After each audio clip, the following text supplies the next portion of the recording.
Padre Fábio, o professor Salim Jacó de Assis, ele escreveu assim: Padre, eu quero saber por que Deus, segundo algumas antigas religiões, queria sacrifícios. Jesus veio para que não houvesse sacrifícios. Deus ainda quer sacrifícios.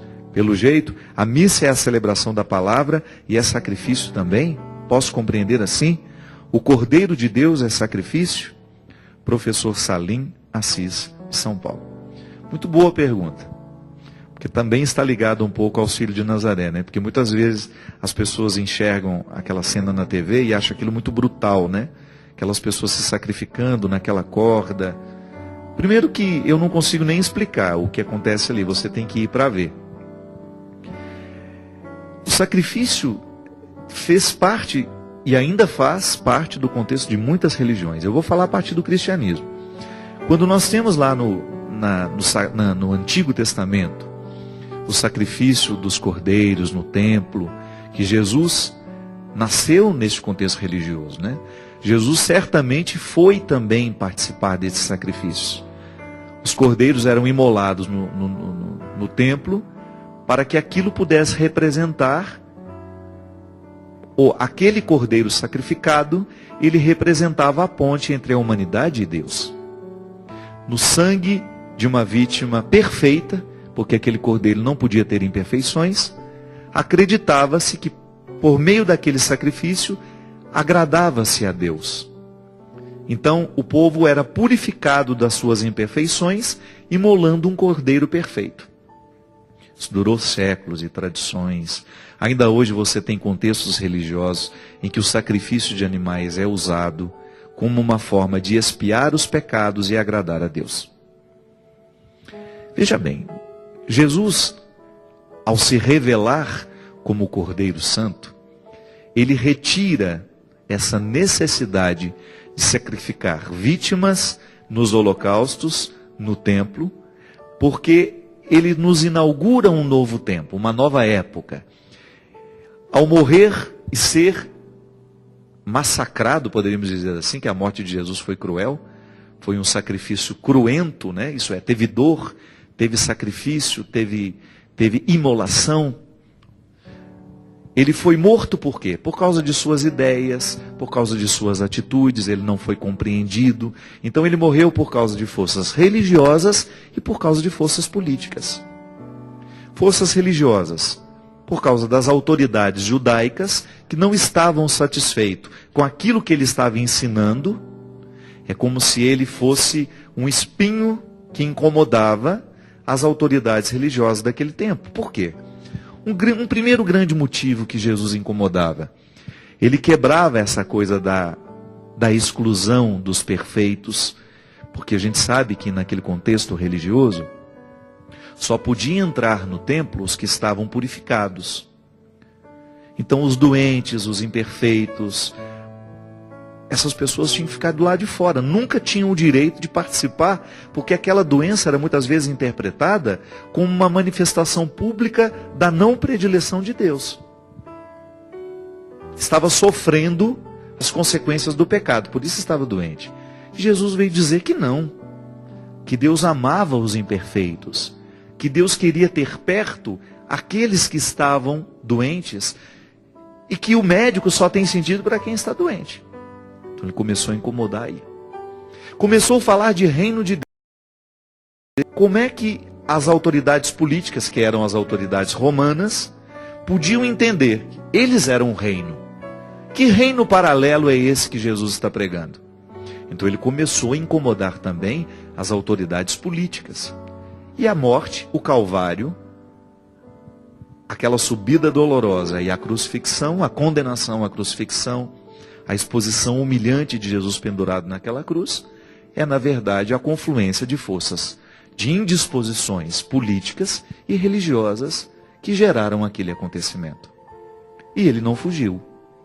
Ele sabia muito bem que ele estava provocando uma revolução no seu tempo e que a sua morte geraria uma liberdade para quem depois dele viesse. Olha que maravilha, minha gente.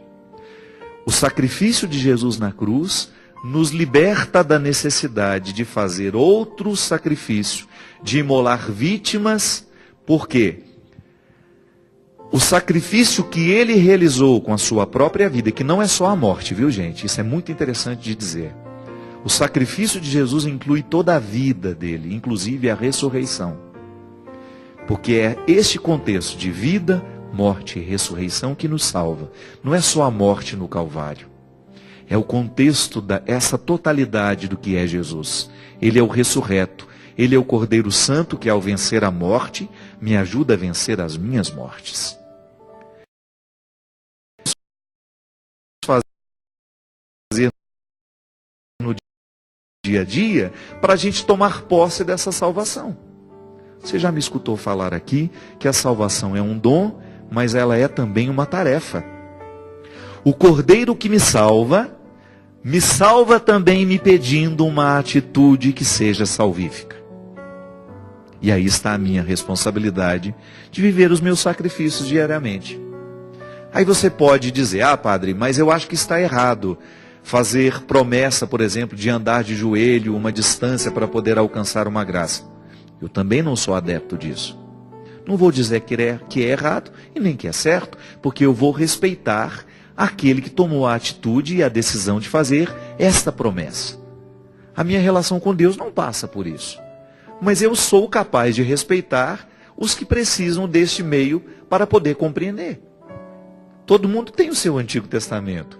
Eu, por mais que eu esteja dentro do Novo Testamento, eu também reconheço na minha prática cristã alguns resquícios do Antigo que eu ainda não consegui superar. Minha gente, se Deus tem paciência comigo, com os meus Antigos Testamentos, eu não vou ter com o outro? Claro que no momento que eu puder, eu vou conversar.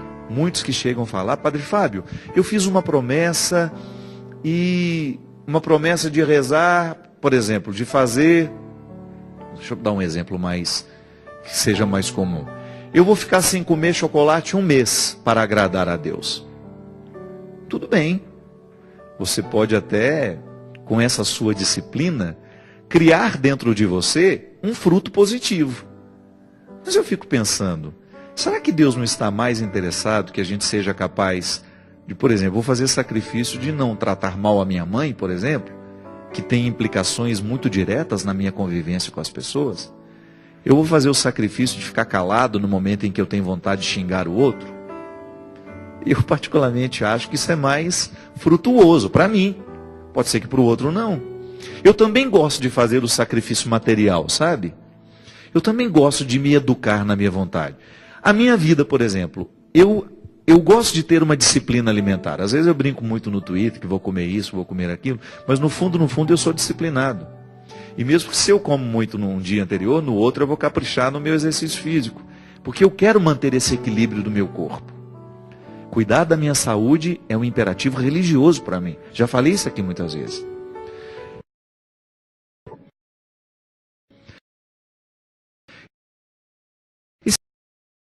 Esse sacrifício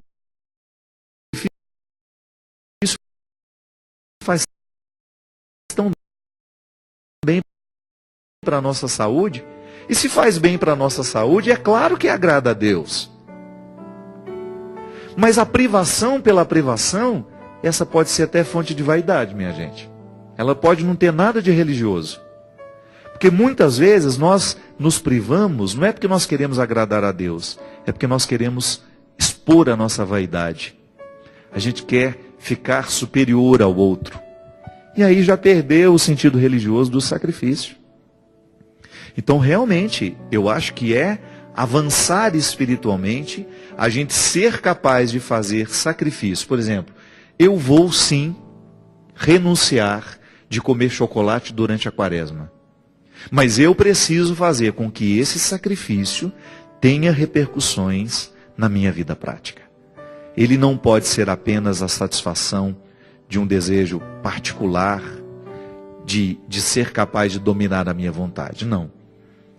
Ao dominar a minha vontade, eu aprendo que eu sou capaz de dominar instâncias mais difíceis em mim. O meu ciúme, por exemplo, a minha vaidade,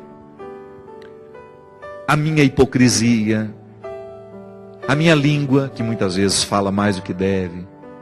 Eu vou me educar para ter um comportamento um pouco mais amoroso com quem convive comigo, ou procurar ser mais compreensivo quando o outro erra.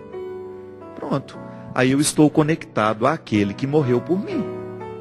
Porque se ele morreu, porque ele acreditava que Deus preferia os doentes, que Deus não excluía os miseráveis, eu tenho que me unir a essa mística e ter este mesmo sentimento e este mesmo pensamento que ele. E aí, em outros momentos, a igreja chamou isso, os místicos chamavam isso de imitação de Cristo. Vamos imitar o Cristo. Pois a gente descobriu que é muito mais que imitar, é incorporá-lo. Quando eu comungo, quando eu participo, quando eu recebo Jesus em presença real, na palavra e na Eucaristia, é interessante demais nós salientarmos que Jesus é presença real na palavra. Quando eu leio o Evangelho, eu estou fazendo uma experiência de Jesus, presença real, porque é o pensamento dele que eu estou absorvendo. Ao ler aquele Evangelho, ao ver como Jesus agia, como Jesus pensava, eu o comungo. E essa comunhão, ela é importantíssima no nosso dia a dia. Não adianta só ir à missa, comungar a Eucaristia, se você não comunga também a palavra que te exorta. Porque às vezes, virar papa hóstia também é um exercício fácil de viver. Vai lá, comunga, vai embora para casa e nada muda. Não é bem assim. Aquela Eucaristia me compromete. E como que ela me compromete? Na observância da palavra. Aproximar-se da mesa sagrada, sacrifício, é também aproximar-se da palavra que me compromete.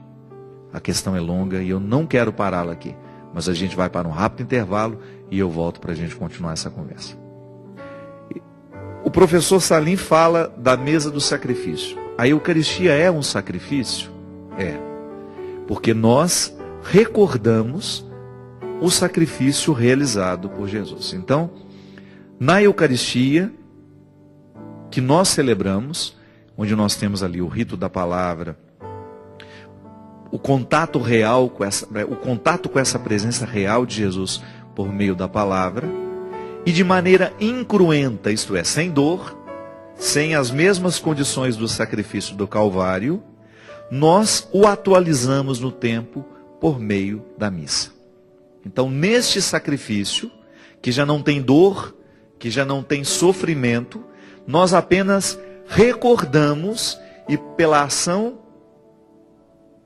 do Espírito Santo, através do sacerdote, na imposição de mãos, sobre as duas espécies, o pão e o vinho que se tornam no corpo e o sangue, nós temos a atualização desse sacrifício.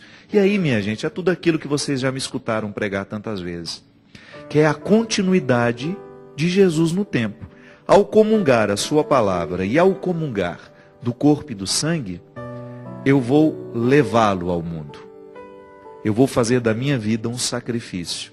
Não é sofrimento, não é aquela coisa, a imolação de ser... Não. É viver no meu dia a dia as contradições da minha condição humana, tendo em vista a pessoa de Jesus. Você já deve ter encontrado muita gente que vive as contradições humanas sem a perspectiva do sagrado. E aí acaba se perdendo, né? Tanta gente se autodestrói assim, ao tomar contato com as suas inadequações. E por não ter uma perspectiva religiosa que lhe ajude a interpretar as inadequações, ela acaba entrando num vazio existencial que não tem fim. Isso é muito comum nos dias de hoje. É muito comum a gente encontrar as pessoas sem condições de dar sentido às suas imperfeições. Eu gosto de dizer isso sempre. Só se olhe, só se veja imperfeito quando estiver ao lado de alguém que te ama.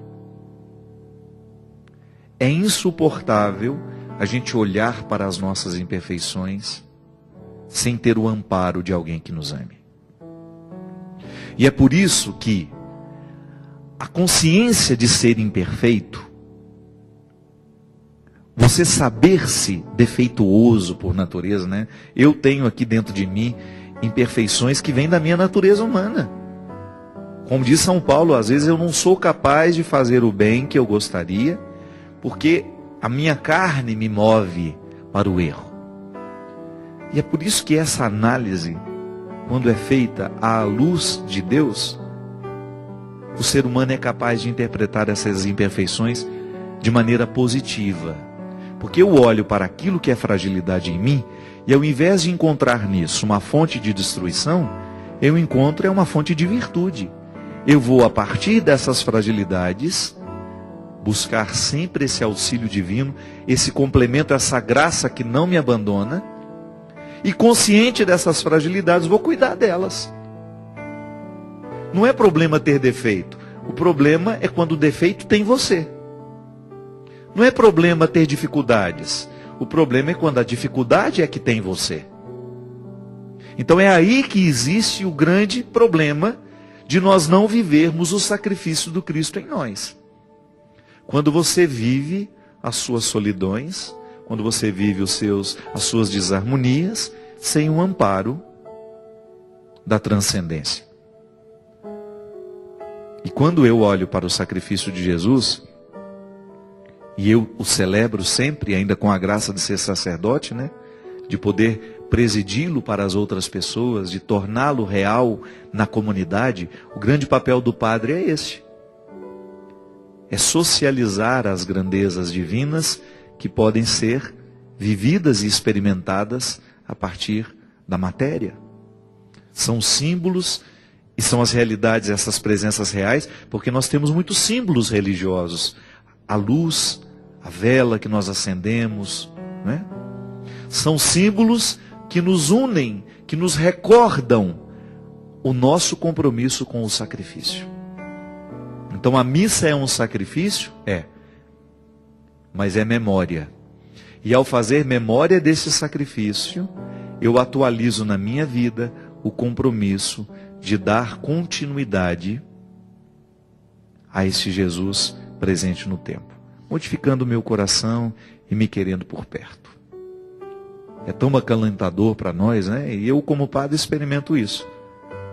Quando você ensina ao outro que Deus ama. Que revolução, minha gente.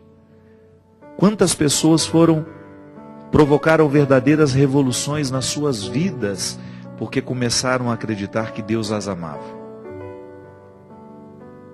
Às vezes é só isso que a gente precisa. Ensine ao seu filho desde pequeno que Deus o ama, que Deus é capaz de compreender as fraquezas dele, e que ele poderá interpretar essas fraquezas, tendo Jesus do lado, ajudando-o a superar cada vez mais essas fraquezas, não permitindo que essas fraquezas venham dominá-lo.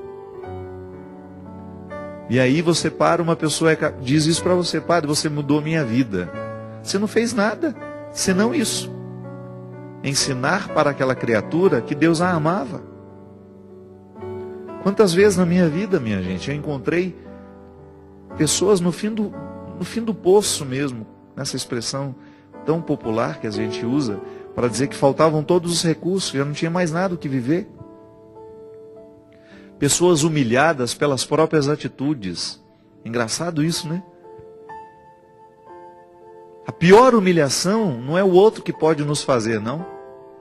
A pior humilhação é aquela consciência infeliz que a gente tem num determinado momento da vida, de que nós não sabemos viver. Isso nos humilha.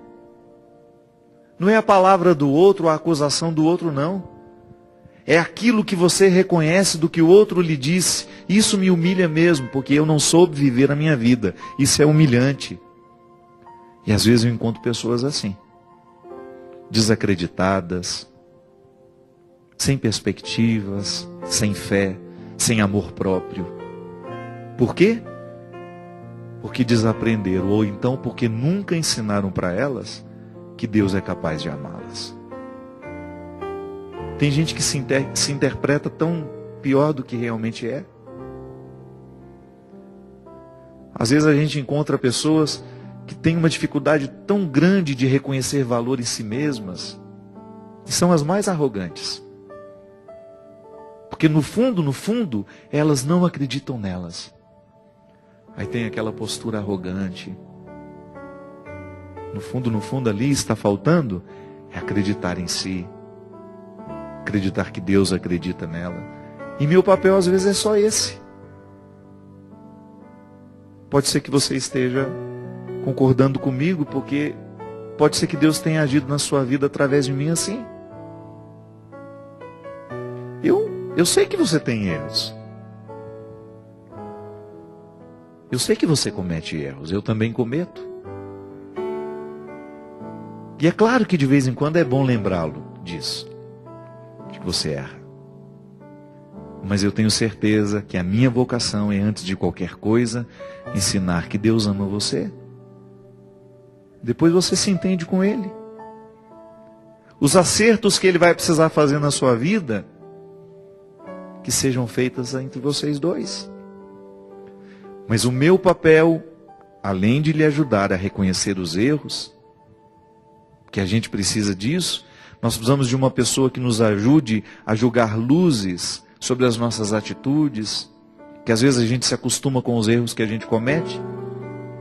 A gente deixa de saber que é erro, a gente deixa de saber que é pecado. É tão comum isso acontecer. Você vai errando, e porque ninguém nunca lhe contestou, lhe mostrou que era errado, você continua errando. E aí, você precisa de alguém que lhe ajude a aprender que isso é errado, mas você precisa, sobretudo, de alguém que lhe recorde diariamente que não há nenhum erro, que não há absolutamente nada de pecaminoso que você tenha feito na sua vida que seja capaz de apagar ou de mudar a decisão de Deus de nos amar, de te amar. E aí nós vamos nesse esforço, né? Porque não é fácil, não é brincadeira não. Não é uma situação fácil de aprender. Porque nós temos muitas vezes dentro do nosso coração uma regra, nós muitas vezes somos movidos por uma lógica que não é a mesma de Deus. E por isso que nós precisamos de conversão, viu? A conversão é isso, é você abrir mão da lógica que você tem para interpretar os fatos e as pessoas, para você receber a lógica de Deus, a lógica de Jesus. No trato com as pessoas e no trato com você. Se você quiser medir o seu comprometimento com Deus, comece a identificar a lógica que você usa para fazer as suas análises de si mesmo e dos outros. Enfim, falamos bastante do sacrifício. Sei que eu sou prolixo, que eu falo, né?